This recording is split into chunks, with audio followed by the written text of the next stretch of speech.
ഇങ്ങനെ ആലോചിച്ചിരുന്നിട്ട് കാര്യമില്ല ഹരിയേട്ടാ. എത്രയും പെട്ടെന്ന് മുഖ്യമന്ത്രിയെ കണ്ട് പരാതി കൊടുക്കുക വേണ്ടത്.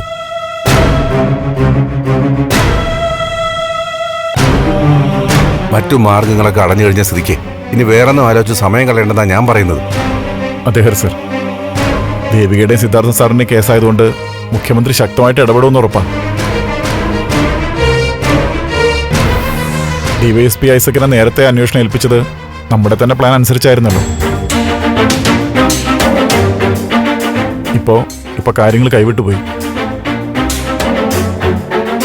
ഇനി ഉന്നതമായ ഇടപെടൽ തന്നെ വേണം. ഞാനും ദേവിയും കൂടി പേഴ്സണലായിട്ട് മുഖ്യമന്ത്രി ഒന്ന് കാണുകയും ചെയ്യാം. ഏറ്റവും മികച്ച ഉദ്യോഗസ്ഥനെ കൊണ്ട് തന്നെ അന്വേഷിപ്പിക്കാൻ മുഖ്യമന്ത്രി DGPക്ക് നിർദ്ദേശം കൊടുക്കും. എനിക്ക് ഉറപ്പാ.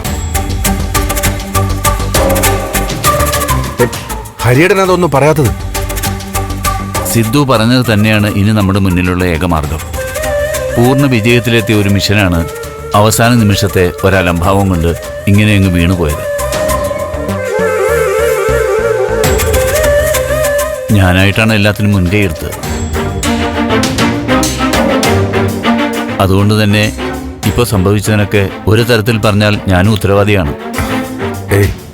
ഹരിയേട്ടൻ വന്നതുകൊണ്ടാ ഈ കേസിൽ മറഞ്ഞിരിക്കുന്ന രഹസ്യങ്ങളൊക്കെ പുറത്തു വന്നതും നന്ദന്റെ ഭാവിയിൽ ഒരു പ്രതീക്ഷ വന്നതും. അതെ സർ, ഋഷിയുടെ കൊലപാതകവും അതിൽ നന്ദൻ കുറ്റവാളിയല്ല എന്നുള്ള സംശയവും സാറിന്റെ അന്വേഷണത്തിൽ നിന്നല്ലേ കിട്ടിയത്.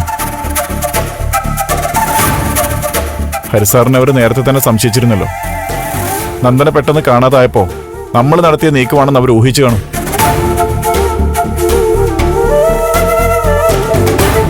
നമ്മളെ പിന്തുടർന്നിട്ടുണ്ടാവും.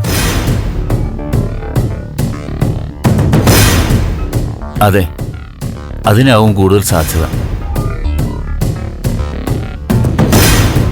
പക്ഷേ 100% അതങ്ങ് ഉറപ്പിക്കാനും പറ്റില്ല. വേറെ ആരെങ്കിലും വന്നിട്ടുണ്ടോ എന്നത് നോക്കണം.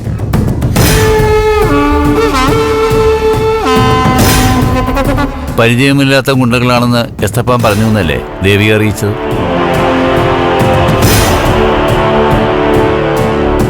എസ്തപ്പാൻ അറിയാൻ പാടില്ലാത്ത ഗുണ്ടകളാണെങ്കിൽ അവർ ദൂരെ നിന്ന് വന്നവരാവാം.